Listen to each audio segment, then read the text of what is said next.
There he is. Everybody, thank God. Yeah, we're all waiting. You see everybody's coming in. Thank you so much, everybody. This is the Elder Michael Hunt. He is the assistant coordinator for the International Youth Department, which just dropped a single not too long ago. Yes, ma'am. Not too long ago, they just dropped a single, and we're so thankful that he took time out of his busy schedule. He's one of our national men, as they say. Took time out of his schedule to be with us on tonight, and I'm so thankful that we were able to work this out. How are you today, sir? Doing well. I'm trying to share it. I'm gonna share it on my page right now. Just share it. Go okay, ahead. there we go. All right, those of you who are watching this video, feel free to hit the like button and share it on your page as well, and let's get the word out. I already shared it to the Choir Directors Academy because a lot of people are over there waiting for the video, and I let them know that we are live. I'm so thankful. And if you're on YouTube, when you see this, hit the subscribe button because we got a great show tonight, but we also got some more lined up for you. But right now we're gonna focus on tonight. I'm so glad to see you here on tonight, and let's just get right into it because I know you're ready. Sure. Yeah. You told me this morning you're excited. Yeah.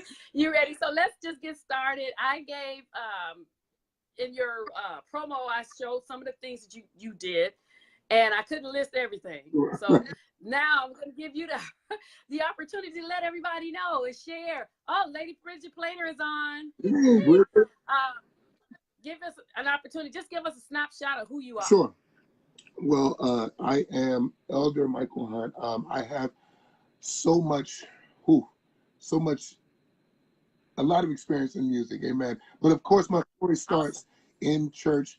As a pastor's son, my father is a pastor. I give honor and deference to my pastor, Amen. Hunt, and to my lovely mother, Evangelist Joanne Hunt. When it comes to music, of course, I had both my parents sing, and so that joint, my father singing and my mother singing, joining together, the singing ministry fell on me. Amen. I do. All right. I do have an older brother.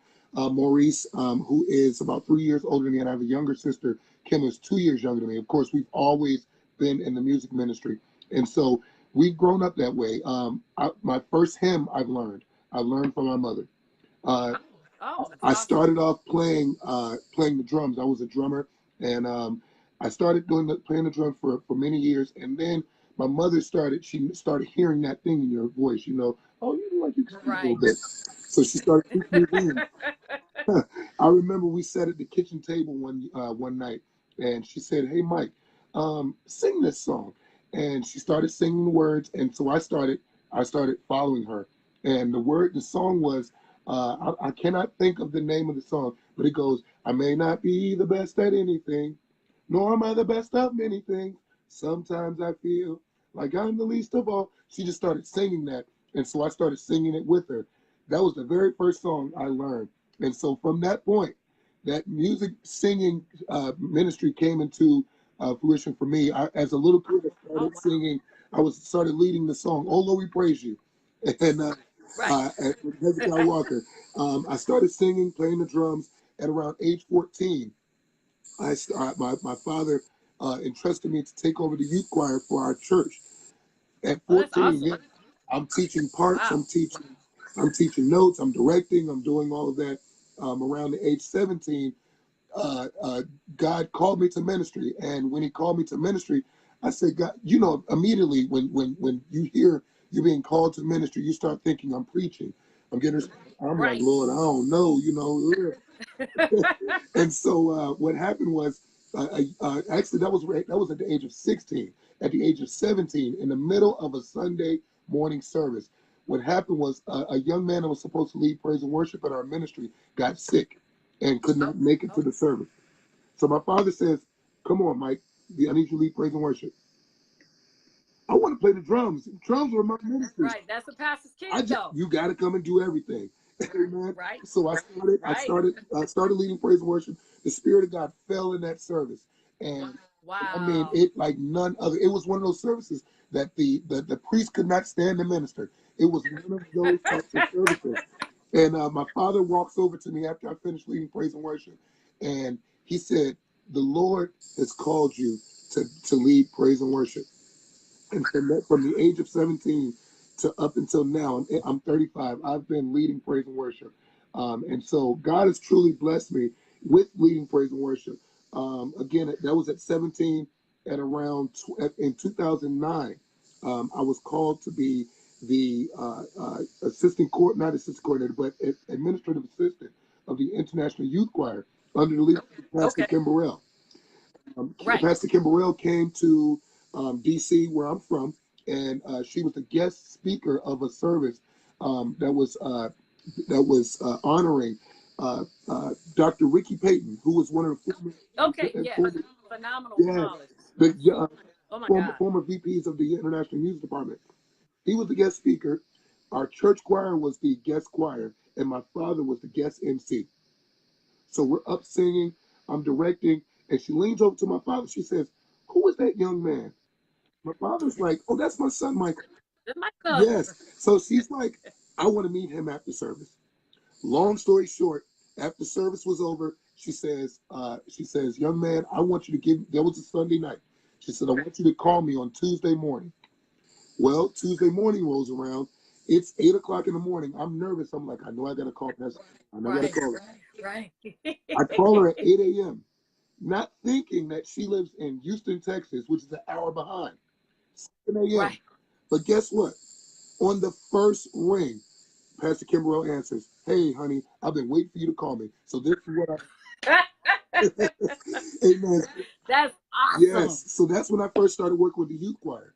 Wow. So from there, I started working with youth choir and also with the executive staff. I was appointed on the executive staff for the music department as well.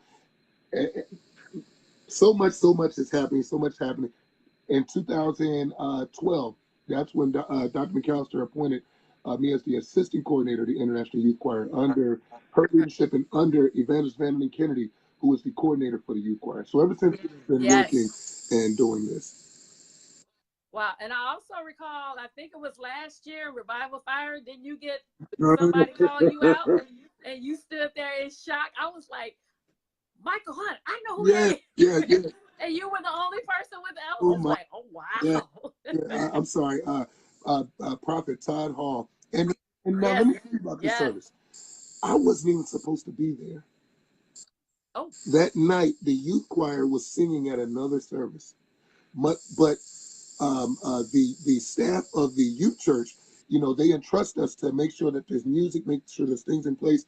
So I left our service and I ran to the service, to the youth, to that service where, matter of fact, it was the youth church. I ran to that service and to make sure that there were singers, make sure there was musicians, and I sat there for a little bit.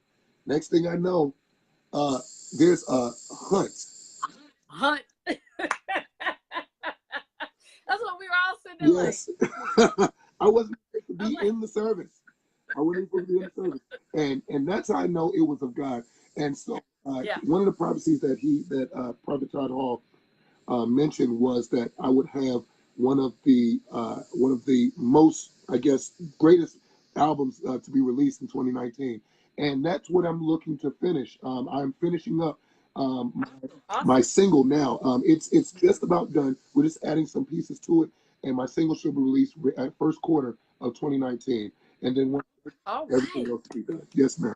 Awesome. So, hey, I know when I sat there, I was just like, and you were just like standing there looking like, what? And I looked at your face, and you were sitting there like, wow. Yes. And I'm like, why is he in shock? He's in music. I didn't know you weren't supposed to be there. But I'm sitting there looking, I'm like, why is he looking like that? Okay, come on. Let me tell you, and I'm on this live, I'm going to be very upfront, very honest, very open with you. I'm just keeping it real. I'm very particular when it comes to people prophesying to me. Hello, somebody. Hello, somebody. Because I know in different places there are a lot of flyers, there are a lot of posters, my pictures on there. Anything you can say. But when he started naming my wife's name, when people say, and the thing is, when people say her name, because the way it's spelled, they automatically it's Latasha. But the way it's spelled is Latashia. They automatically say Leticia. So when he said Leticia, I say, yeah, okay. I know something with the sister. I said, okay, he may have some truth to this. So yeah, Right. I'm Right. very particular, but he spoke some truth in that. So I'm very Yes, excited about what God gave him to share with me.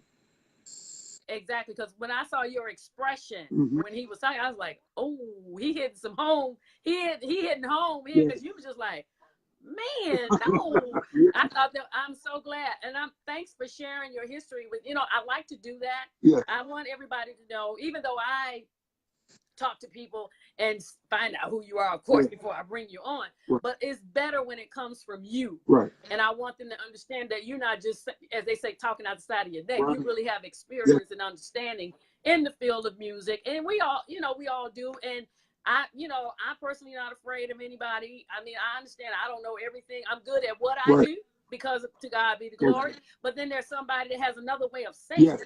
that it may reach somebody, a different person. That's fine with me. This is just a platform just to help people Most out. definitely. Most definitely. So let's get going. I know you're Yes, ready. ma'am. All right. So, what do you think is the most underrated part of being a minister of music? Uh-huh. The Uh-huh. the preparation.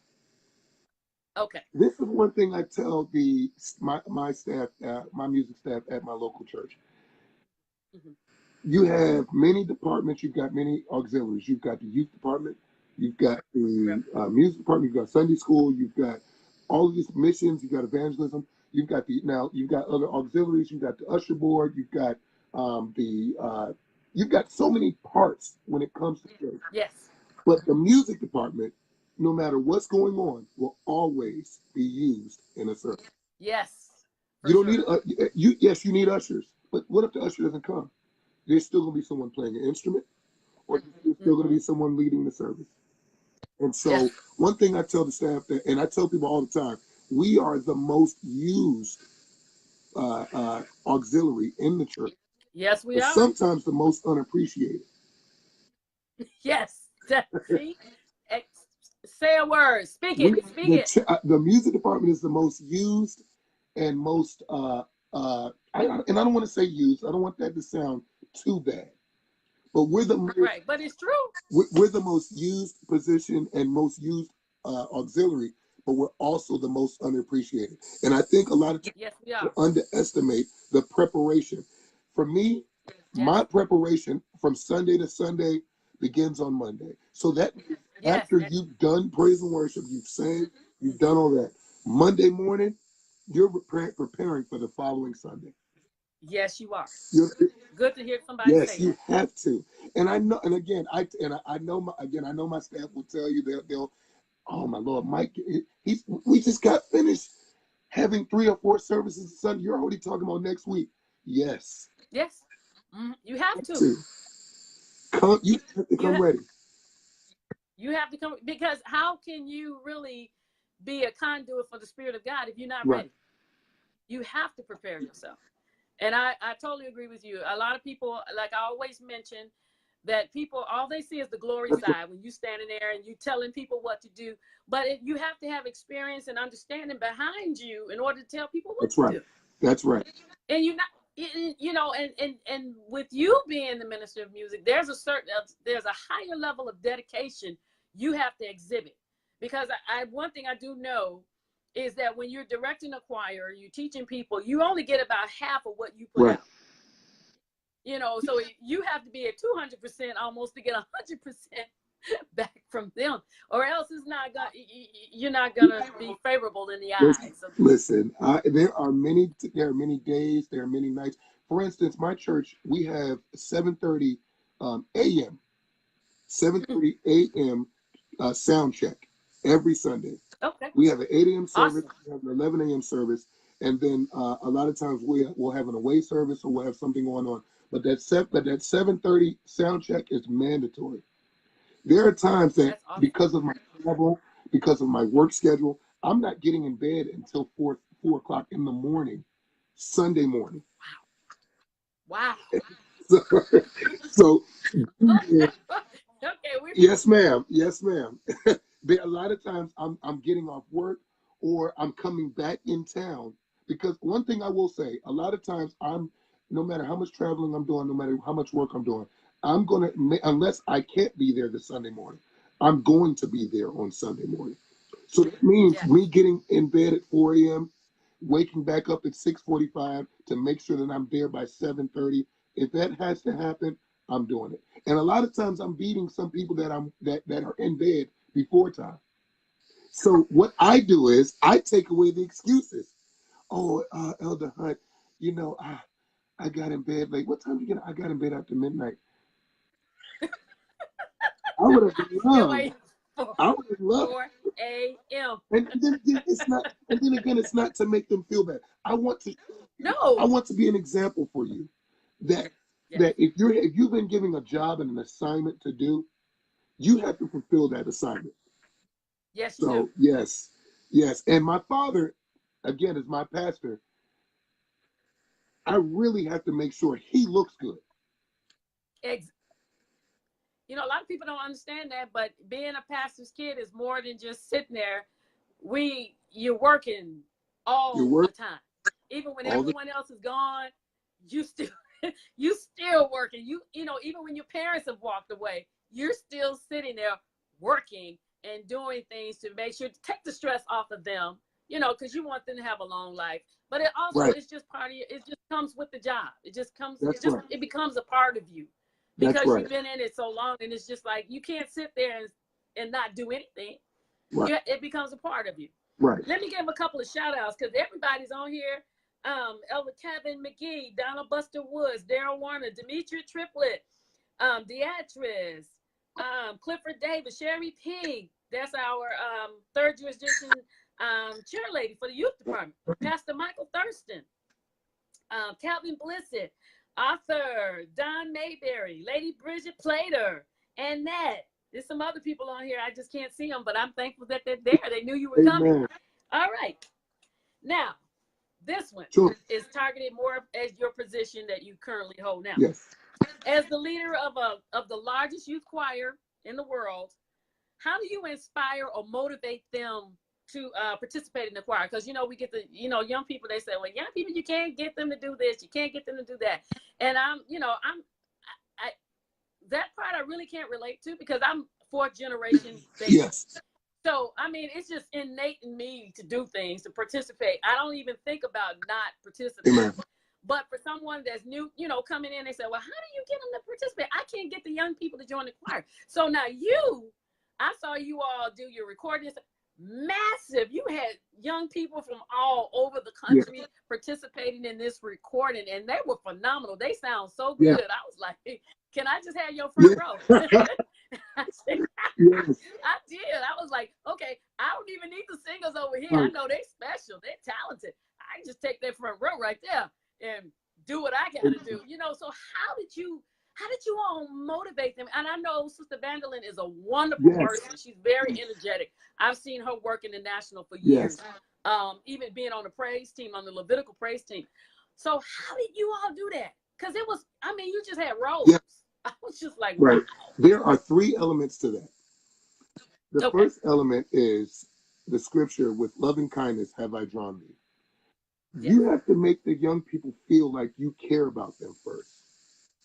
Okay. When you see them in the hallways, when we see them in the hallways at the different conventions, in their different jurisdictions, their different states, thank God I've been afforded to be able to travel and visit other jurisdictions and so forth. When I go to those jurisdictions and I see young people, hey, do you sing at the youth choir? No, I don't want to sing. Well, why? And you find out why. Well, why don't you? And a lot of the times, well, first off, I don't know if I was able to sing or if I was good enough to sing. Oh, wow. I've gotten responses even to the point of, oh, well, the people that are over it were mean. So. Oh my goodness. Wow. And I'm talking about the leader. That'll seal the deal. I'm not even talking so much about the Vandalyn Kennedys of the. No. It's the staff members. Oh, that have been in past. I'm not talking about the staff now, but in past times, there's been people that have kind of pushed them away. Now Evangelist Kennedy and I, when we took over, the first thing we said we were going to do, we were going to build a staff of young people that want to work. Oh, awesome. That love God and that love people. We were also going to build a staff of young people that have been singing and ministering for years. which leads me to the second point. You have the young people that are coming to sing, make them feel a part of what you're doing. All right. Make them That's true. part of your plan, of Hmm. your strategy of pulling the young people in. You're a part of that. Now I've told you and I've pulled you in. Now you go get 5 more young people and tell them what's good. Now I will tell you, we haven't had as much issues with the singers as we've had the musicians. Oh, wow. Because in previous years, you've had musicians or times that it'll be the same musicians, same crew of musicians playing. Well, when we first took over, we told the leader, we assigned 3 young men to be over the musicians. That is Brother Kevin Powell, we Minister Okay. Anthony Turner, and matter of fact, those 2 were specifically, we put them over the musicians. We specifically told them, we want, no matter how you work it out, we want Hmm. every young musician that comes and registers to play gets on See, the play. Now you heard that third part, right? see, that's what I'm saying. That's, see, I don't care okay, how you work it out. right. Work it out. Work it out. Because I've been that young musician. I told you I played the drums. I've come to the end convention wanting, with my stuff, wanting to play. Didn't know how, And but I wanted to play. And oh no, you're not playing. right. Oh no, you're not getting on these drums because I'm Exactly. no. That, You make the people that are investing, sowing into your ministry, sowing their time, sowing their right. money, and sowing their energy, because we're singing at 11 o'clock service. We're rehearsing at 3. We're rehearsing at 3. We're rehearsing from 3 to 5. Quick change. We're back at 6:45. Then we're back at 11 a.m. the next morning. Those young people that are sowing their time, you make those young people feel appreciated, which is my third point. You appreciate those that come to help you. No, I don't care Exactly. if you have to say it a billion times. Young people, I want you to know that I thank you for singing with us. That means if you have to go and, oh, this is where a lot of our leaders get in trouble, that we don't do. I wish we did more. No one ever gets on their level. That means you catch them after rehearsal. Hey, what's up? What's up, Joey? Come here, give me a hug. How you doing? Elder Michael Hunt gave me a hug. Well, He dapped me up. that means a It lot. means a lot to them. They're looking, and to see their face when you do it is just beyond. Right. Because they're like, wait a minute, you're coming from where you are to speak to me? Yes. No, I don't care. Hmm. I can have this position, but you're the one that's helping me to Right. hold it up. That's it. If we That recognize is, that, it was one thing Dr. McAllister did this year that, and I mean, blew the young people away. She stopped in on a couple of our rehearsals. And I mean, I'm not talking about just sitting there looking pretty. right. There were some vocal parts. She was like, oh no, try this. She's helping to teach the parts. She's walking by, tapping a young person on their shoulder, laughing and joking with them, playing with them. Hey, what's up? That is so awesome. That makes you want to be a part. If you feel a Yes, part, it does. you'll want to be a part. Yes, you will. And you know, and she is exactly, she is one of the most phenomenal teachers. I got a chance to Yeah, sit a lot of times as myself, as a person that's always teaching. yes. It's good to get on the other That's side, right. because you forget That's right. when you're always disseminating information. You forget that on being on the other, how it feels to be Right. receiving that information, and to be able to sit in her rehearsal while she was teaching. I mean, I was like, oh my God, I'm so backwards. I have forgot what it's like Yeah. to try to learn it. A couple of times. It was funny because a couple of times my voice kind of like, I kind of went to the left, Uh-huh. and she just kind of looked at me like, okay. you know, I, and I'm normally the one that's on perfect Yeah. pitch. I remember everything. But I mean, but you're absolutely correct. Acknowledging Yeah. people for their presence, just being, and that's one thing I've always done as a director. I may not have been in charge, but I've always acknowledged the choir members and went around and spoke to them. I mean, it doesn't kill you to say hi. Right. Good evening, Take everybody. selfies with them. Take a picture.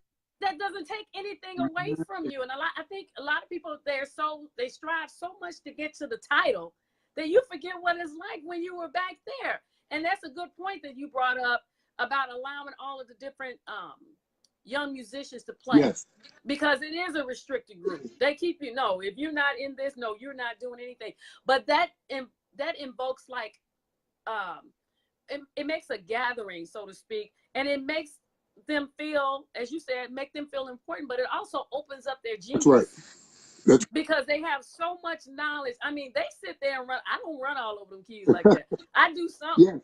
Yeah. And then when I see them, I'm like, oh, you can have this. I don't need it. You know, but I mean, they have such a musical genius, even in singing and even ideas that they come up with. I'm like, okay, I can use that. But as a leader, you have to be beyond the position of being afraid. That's right. To be replaced. Right. You can't be a leader, a good, effective leader, and you're afraid that somebody's going to take your position. Do you know one thing that my father has always trained me on as a leader? You train someone to do what you do. You can't be so caught up in someone trying to take your position. If you're training the next leader, that means God has something better and greater for you. But if you're not, if you're pushing everybody away because you're trying to hold on to your one talent, God can't give you the many. No, he can't. Yeah. And I think that's a downfall in a lot of the leadership. And that's one thing I've made a point to me. My father also instructed me as I was coming along. Yeah. No matter how you're being treated by leadership, you know, whatever they tell you to do or whatever they don't allow you to do, identify that is being wrong. No, it's not right to be treated that way. But then you pray for them and pray for yourself that seed does not get in you and germinate. So when God promotes you to another level, you'll know how to act. Can I tell you something? I told you I'm gonna be very upfront with you all. Go ahead. No. It brings me back to when I was again a young drummer with the music department. I would come to AIM, come to different things, and try to play, and guys in particular would be like, "No, you can't play." But I told God if I was ever in that position, I would never treat people the way they treated me. Well, guess what?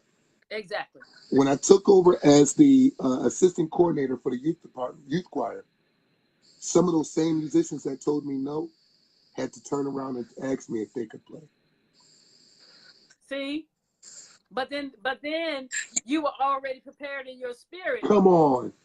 No grudge. You got it. I mean, no grudge. No. Have your way. God, when you understand, that's it. When you understand who you are and who God created you to be, and understand that when He made you, you're unique in yourself. That's right. It's not taking anything away from me. And that's what I let my choir know. You can sing, direct, whatever you want to do. You can levitate everybody off the floor. Yes. That's not taking anything away from me. Actually, it's telling people something about my leadership. That's right. That I'm not afraid. That I'm not, just because you're talented and God has blessed you, I'm not going to suppress you to make myself look good. You're actually making me look better because everybody's like, she's really cool. Right. Because she's not afraid. And I think that's something that leadership doesn't really understand. It doesn't take it. That's actually, when you are in leadership, you're supposed to be developing the group behind you. You should have a succession plan. You know, I mean, I'm in a position now that I just got elevated to. I have no intentions of dying in that job. Right. So in my mind right now, I'm like looking around for people that I can train to take over that space, because I know eventually I'm gonna move on to something else. Yes. And I that bothers me when I see people do that. You can't receive anything else when your fists are closed. That's right. You can't receive anything else. Right.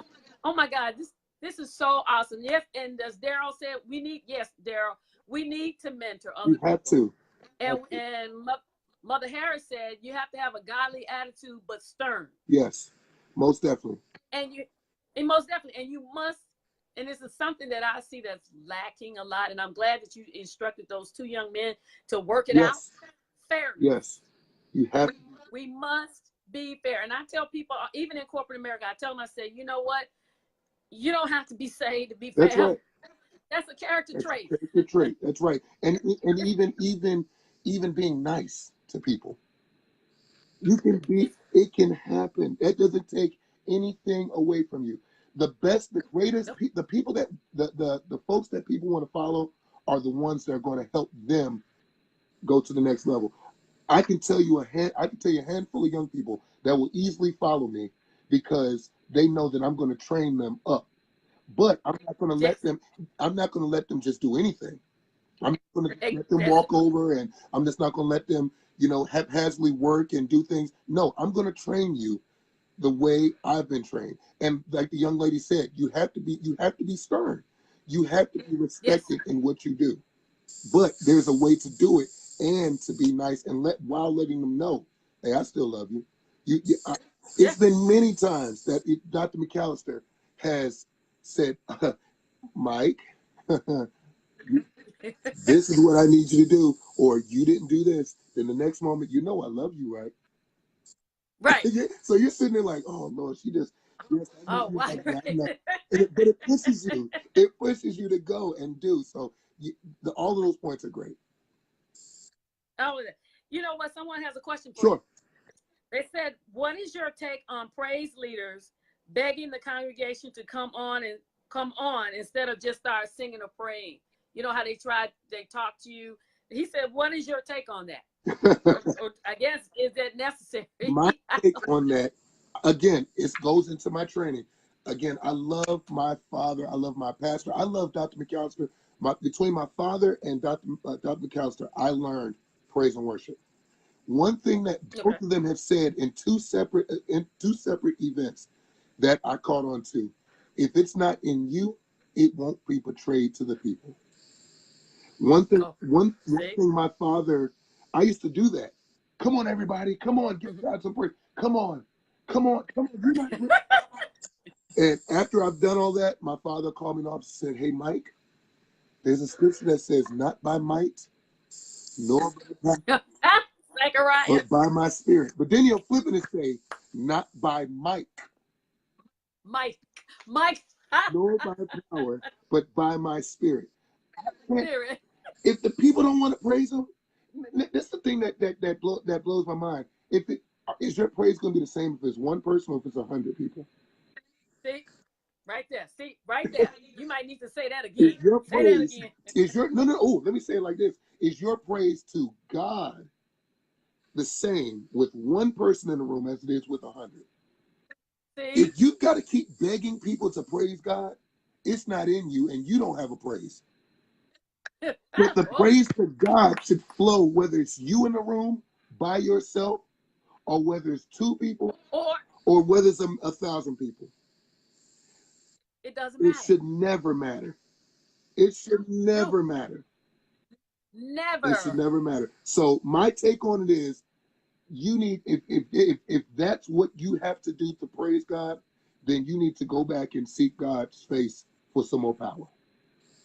Go back and do it Go again. back and do it again. Not by might, nor by power, but by my spirit, saith the Lord.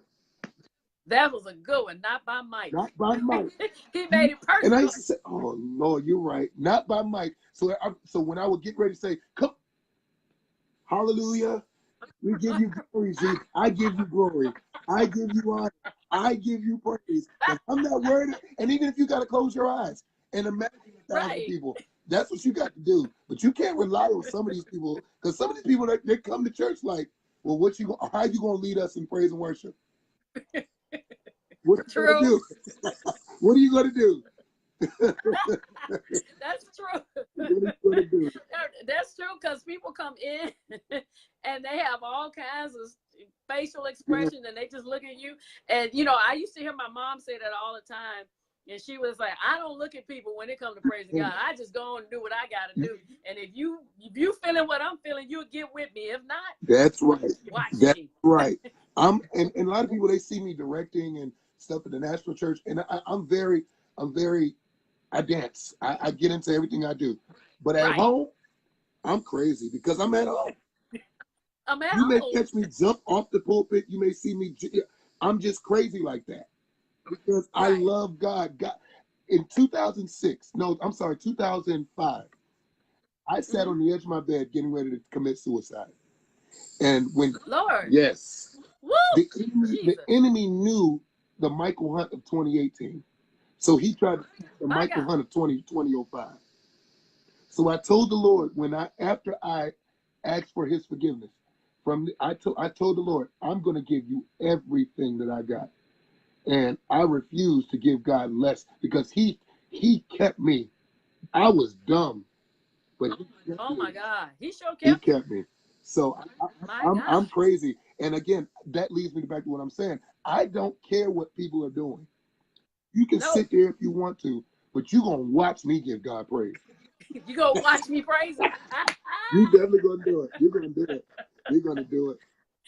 Oh my God. So Daryl, I hope that answered your, I'm sure that Yeah. answered your I'm sure that answered your question. Sister Lisa says, sing to the glory of God and let God come on in and have That's his right. way. And I think a lot of times that we get past the point, it becomes more of a show. Yes. You know, entertainment, my name in lights, and I'm the one. And I think a lot of people forget about that. It's not about you. It's not. It is about you being the conduit, Yes. but it's not about you. Yes. You're the It's about vessel. you. You're the vessel. Exactly. You're the vessel. You're the vessel, and you're supposed to give glory and honor to That's God. right. And I mean that's our whole duty. I mean that's what we were here. That's what we're here for. And sometimes we can get sidetracked, you know, and whatever. But then that's why we have the senior saints and the mature saints kind of like help you out just in case you're not listening. Yes. You know, come on back over here, you know, and do your job. That's right. And that's why you have to also have a relationship with God. You have to have a relationship. Yes, you do. You have to have a strong prayer life. Yes, you do. Prayer is key. It's key because when in those moments, because and I'm gonna be fair to the praise and worship leaders, you're dealing with so much. You got to deal with make sure the musicians are following you. You got to make sure that the singers are following you, singing the parts where you want them to go. You got to make sure that the people are getting into, they're listening and they're hearing what you're singing. And you have to physically make sure that you are flowing in the spirit and listening to God while ministering. While all of this is going So on. it's definitely one thing that Dr. McAllister says all the time, that it's literally warfare as you're leading praise and worship, because so many elements are coming to your mind. So many different moving factors are happening. It's warfare, and you have to resist the devil while you're leading. Yes, you do. Because he'll tell you while you're singing, "Oh, they're not getting with you." Tell the Look truth. at them sitting there. Look at them sitting there. Oh, when they have the mic, oh, they want you to praise them, but you won't praise them. The enemy, you are telling the he'll do it. He'll do it. So you have to he will do it. And a lot of people don't know all of that is going on. And you know, some like they say it's your gift is what God calls you to do, so it looks easy. But people don't understand the enemy is talking and you fighting your flesh who's trying to come in while the spirit is working, because you get aggravated and you're just like, I'm standing up here doing all this and then nobody moving. And I mean, it's so much going on, and a lot of people don't understand. Thanks for bringing this point out, because a lot of people don't understand that. They think it's just like you up there, like, okay, whatever, but it's so much that's going on behind the scenes that a lot of people don't understand. And it's really, and they wonder why you're worn out and why you're always trying to get replenished through the word, through song, through prayers. It's a constant thing. You really can't take a vacation. You can't. And with you saying that, it as praise and worship leaders, ministers of music, directors, music people in general, you have to have a strong prayer life and strong relationship outside, because you never know where you may be in a service where you're trying to get what you from God, but the pastor may need you to help pull. I've been called out several times, and not necessarily at your home church. It could be anywhere. And that has happened to me. I'm sitting in, I come to just like support, and I'm sitting there, and the next thing I know, the speaker calling me to my come over here. I'm looking at him like, me. Yes. He was like, he gave me the oil. He said, come help me pray for these people. I'm like, Lord Jesus. Yes. I'm ready, but I wasn't ready. You wasn't. I'm ready, but I wasn't ready. You're right. I wasn't ready, but I was ready. That's right. That's right. That's right. This is so awesome. I enjoyed your testimony, because about your attempted suicide and as a young age in 2000. And by the way, happy birthday. Thank you. You celebrated birthday on the other day. God, thank God. Happy birthday. But that's, that's something, because a lot of people would not have told that. They would not have told that. And there's so many people that are battling with so many different things. Right. And they may be at that same point, but to hear that God blessed you, yes, and you turn your life around and dedicate it to God, how God has just elevated you to a point that you can just help people. And you know what? Sometimes we go through trials and situations and we may think, you know, like, oh my God, I went through this, whatever. But it's necessary because that testimony, I may not have it, but you have yes, it. So you can reach a group that I may not be able to reach. yes. Because you had that experience, that valley experience, as they say, and God brought you up out of it. A lot of the young people that I help with the youth choir, I've had so many young people that have come to me. One in particular that sticks out, it was AIM Cincinnati. The Lord came through, swept through, and I mean, tore the whole rehearsal. Wow. And I prayed for a young man. He came back to me the next day. He said, Elder Hunt, do you know that I specifically came to AIM to take my life? Oh my Jesus. Oh my God. He said, I wanted it to be a spectacle because I got... What? Yes. He said, I've been done wrong in the church so bad and so much that I planned to come to AIM to take my life this week. But it's when you shared your testimony and when you took time from everything you were doing to come and pray with me. God re-saved me, and he took that desire away from me. See, it's more than the singing and the directing and the music. It's real ministry. Real ministry. Real ministry. Now, what if you had been in yourself, in your flesh, and we're going to do this the way we want to do it and not flow? Rehearsals people get delivered in rehearsal, which you just proved right there. You are a vessel. People can get delivered where you're the conduit. And what God allowed you to go through, or myself or anyone that's online, he blessed us to come out of that. That's right. To be a witness. That's right. And if we follow the Spirit of God, when he tells us to do whatever we do, somebody else will get delivered. Someone else will get delivered. I'm telling you. That's an awesome testimony. I'm telling you, I got the right one tonight. Yes. I'm telling you, I told God that if you bless me to do this, I'm gonna be a witness.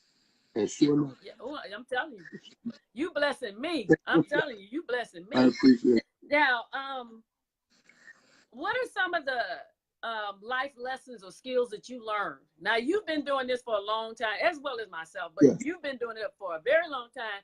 And as a young man, I mean, I'm amazed at the depth that you have. That's right. You know, we don't find that even in people that are older, we don't find that real true depth, that solidity that we're looking for when they say things, when they testify, when they sing, when they talk. We're not finding that.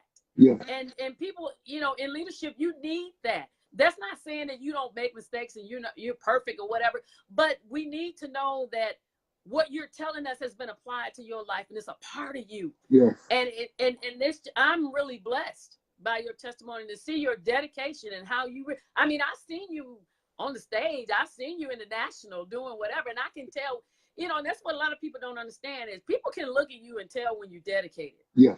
And when you love God and when you love what you do, it goes beyond the calisthenics. It goes beyond your speech. It's something that, you know, it's a power that's running along with your words that let them know this person is deeper than this. Yes. They're not surface. That's right. They're deep in God. And this, I'm telling you, you're really blessing my heart tonight. You know, I'm like, man, thank God. You know, sometimes people think that I'm just like randomly picking people like, oh, okay. But I really pray. Yes. Because I don't know who's gonna watch, and like your testimony, that I don't know who's gonna need. I don't know everybody that's watching. Yes. I mean, you know, your testimony is gonna reach that person.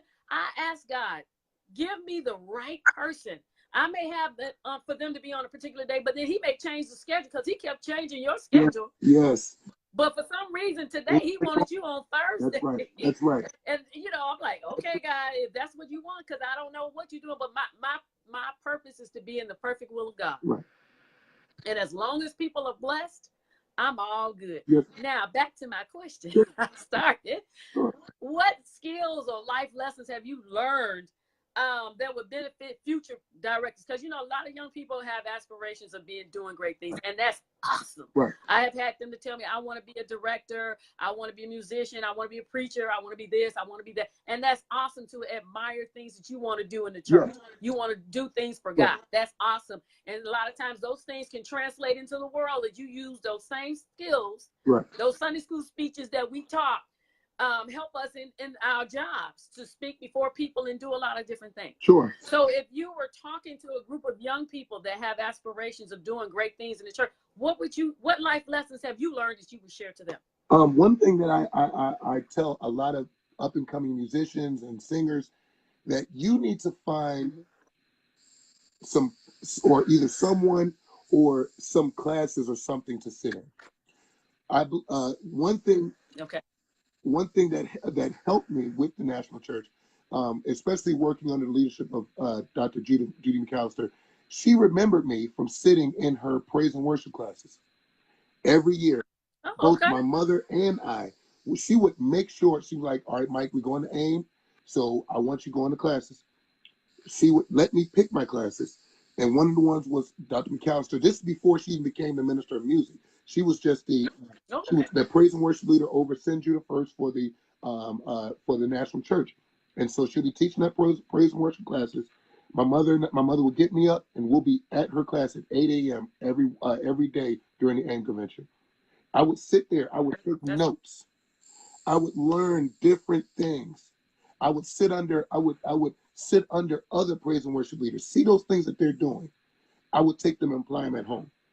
One thing I tell young people all the time: find someone that's good and that's right, and not just a good singer, but spiritually have a relationship with God that can teach you. Maybe not, and I'm not talking about, they may not be able to do it, physically, but someone that you can watch from afar. Who do you listen to? Again, my praise and worship leader is Dr. McAllister. Again, I've sat in her class. I tell a lot of the stories that I tell that stuff that she's done. One in particular, I tell people that want to sing backup or that lead praise and worship, that you may not always have the best frontline singers singing behind you. No. One story she tells in particular that I'm always going to remember, and she may have told this story maybe 12 years ago, but it sticks out. She was leading praise and worship at West Angeles, and she had a group of young people that were backing her up. There was one young lady that couldn't sing a lick, but her worship was so great. See? She put her up there to sing with her. They turned her mic off, but she was she was one that helped pull the people into worship. How did I hear that story? I was getting up every morning at 8 a.m. going to her classes. Yeah. One of the life lessons I tell people is I've sat under people and watched what they do. I've learned the lessons. The way we talked earlier about how do we pull people in. I got that lesson from my friend and brother, Minister Jonathan Nelson. I've watched him, and we've had this conversation many times, but I've watched him talk to people that he never knew. You would think somebody on his level can walk in and be like, oh, I'm not speaking to these people. This guy will sit for hours and talk to the people that are coming, buying his project, coming to his concerts. He will sit and talk to them. And I said, Jonathan, I love the fact that you do that. He said, Mike, I do it because they're the ones that are keeping me up. Without them, I don't have CD sales. I don't have Apple downloads. I don't have Apple. I don't have all this. I don't have all these songs being sold. Without them, concerts aren't being sold out. So you got to talk to them. I'm learning from different people how to operate, how to flow, how all of that. I tell people the biggest lesson is to find someone that you can pattern and that you can learn from. And then the second and most important thing is to build your own testimony and to make mistakes. Make mistakes. It's not the end of the world. It's not the end of the world. Make mistakes. As a praise and worship leader, you may sing a song that may not flow throughout the service. And you're gonna, and the enemy's gonna mess with you. He's gonna say, "Oh, you should." Yes, he is. You shouldn't Yes, sing he that. is. Look at that. Look how the people responded. Be willing to be chastised. Right. Oh, you just said something. Because today's people don't They like. They don't don't like want you that. saying anything. They They don't don't like like it. that. It's been many times. You judging That's me. right. You're judging me. You're trying to stop me from doing what God is calling me to do. Well, You won't let me be great. that sometimes God will put you in positions to mess up, to see how you're going to respond to the chastisement. Preach. Say it again, Elder Hunt. God will telling put you. you in place in positions to be wrong and to do wrong, so to see how your response is going to be. It's been many times I've gotten up as a praise and worship leader, and I'll jump out there and sing a song, and in the middle of the song, my pastor will say, we're not doing that. No, what are you getting ready to sing? Oh, we're planning on singing this song. Not today. Not How today. do you respond to that? Well, I'm not going. Some people, I'm not going to sing on it. Find somebody else to lead praise. Find somebody else to direct the choir. You're going to. I done practiced all week. I done practiced all week this song, and you're going to wait until now. I got a story. Tell me. My church choir, we had to sing at a big concert, a huge concert, and we practiced this song. We practiced "God Don't Need No Matches" from Reverend James Moore. Oh, and I mean, yes, that's a good one. We in rehearsal. We go when we get on a Friday night. On Monday night, we gonna sing that song. We get to the concert. Pastor Posby, come here, Mike. What are y'all getting ready to sing? Oh no. We're getting ready to do "God Don't Need No Matches." No, I want you to do "Changed" by Juanita Bynum. I don't know if you heard that song. I'm so glad that trouble won't last. It's a slow song, very anointed song. But no, Pastor, we were getting ready to do "God Don't Need No Matches." We know that people are going to go up on this song. No, I want you to slow it down, and I want you to do "Changed." Oh my God. Humbling. Now, I know some people that would have said, you know what, we're going to do it anyway. We'll just deal with the consequences after. That's it. But disobedience. We'll deal with all this. But this is what happened. This is what happened. We sang the song, and people just sat there. But you know what the lesson I learned? That in spite of, God is looking to see what your obedience is going to be. How are you going to respond? Are you going to obey your leader, or are you going to obey what you think is going to happen? What you want to do. What you're going to do. With that helped to build more trust. I know it's my father, but it helped to build more trust in my pastor, that he can tell me to do something, and he knows I'm going to execute it. Exactly. So those are those, like, people don't. And to that last point that you made, and people don't realize that as a pastor's kid, now all the time you don't agree with what they ask you to do. Right. And you don't see it, and you sitting there looking like, are you serious? Yes. Do you really want me to do this? You sure this? Yes. Are you sure you want me to? You have to fall in line just like everybody else. Yep. Go pray for that person. That person just. I'm like, really? They just cussed me out this morning. I'm not going to go pray for them. Right. And then No, I'm not feeling that. You start praying with them, and that breakthrough happens. That breakthrough happens because you obey. Right. And I mean, it's so many facets. And I really appreciate you coming on tonight, because it's so many facets to this. And, we want to include our young people because they really are the church of tomorrow. But if we don't invest in them and treat them properly the way we should, they won't be around for tomorrow and next week either. That's right. That's right. That's right. You need them. They're going to be. They say young people are the future. They are the future, and they're the now.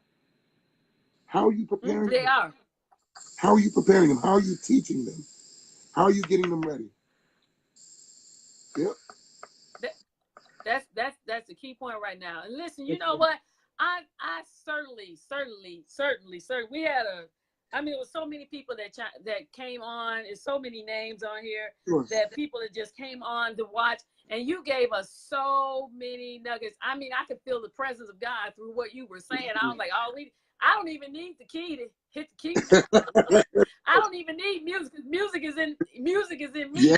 And I have my own praise. But I certainly, and I know everybody else enjoyed, because I've been seeing the hearts and the likes and everything that you have said and imparted all of that wisdom. Yes, and it's my hope that those who are listening, and including myself, because sometimes you know what to do, but you need to be refreshed. You need to be refreshed. Yeah. You need to be reminded, somebody to bring it up. And you're like, oh, yeah, I remember, because even as children, we were younger. We remember those who extended courtesies to us. That's right. We remember those who hugged us, who comforted us, who were nice to us. We remember the ones that pinched, you know, as the kids say, paint. Yes. You know, you remember, you remember everything. And it's a blessing when you can grow and mature in God, and you don't let those things hold you back, but they help you to become a better person. That's right. And you turn around and you share what you've learned to the person that came behind, that's coming behind you. Give them something to look for, because everybody has this image about the church. Right.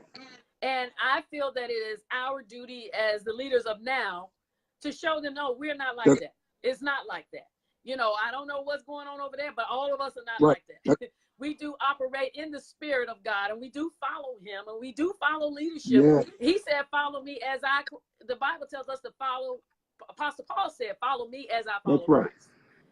And when you have a leader who's following Christ, then you follow him. That's right. Or whoever God has put ahead of you. But I certainly appreciate you coming on tonight. I really do. And I might have to work something later on next year and bring you on background again. I would love to do it. I would love to. I love helping other people. I love it. I love it. And again, God has given me so much experience. He's given me so much, so many things. He's just blessed me. And I would be crazy not to share what God has given to me. So. Yes, sir. Yes, sir. I certainly appreciate you, and I appreciate everyone that came on tonight, who stuck with us all the way through the end. I really enjoyed I'm calling you Pastor. Oh, Lord Jesus. Elder Mike. It's probably on the way anyway. But 2019. Elder Michael Hunt, and I thank all of you for tuning in, and I really appreciate you. I want each of you, anybody have any questions, you better put them down now, because I'm going to let this man of God go. It is 9:30 or 9 something. What time is it? It's 9 something where he is. Yes, no. It's all good. It's all good. And I really do. I really appreciate you. And I appreciate everyone hanging with us. And you be encouraged and keep going on, because I'm in the background pushing you up. I have no intentions of doing anything. I just want to be in the background singing. I don't even have to be by the mic. I already told them. I don't need to be by the mic. Sure. Put me in the back. I'll be the one doing like this. Yes. Because I enjoy supporting. I know what it's like to be in front.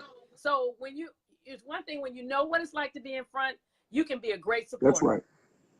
Because you know what they need, you know what they're looking for, you know how to do, and you have.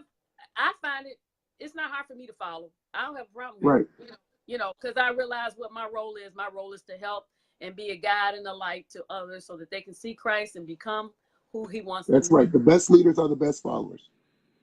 Yes, sir. You got any closing words of wisdom? You already dropped a lot, but before we say we're done and peace. I want to give you the opportunity to say something, any words of wisdom that you can share with the people. Sure. I just want to encourage all folks that are dealing with music, dealing in leadership, dealing with as a musician. I just want to encourage you to keep doing what you're doing. God has not forgotten you. And God, please understand that you are appreciated. Please understand that you are loved. And that the church, they may not say it, but the church needs you. Yes. Music, especially and of course we're evolving into various cultures, but in the African American church, music is one of the leading parts of a service. And so I want each of you to be encouraged. Please understand, for those that are just starting in music, those that are coming up in the music, I'm still coming up. People may see, I know y'all say, oh, Mike, you're doing, but I feel like I'm still on the move. And from where I used to be to now, God has brought me such a long way.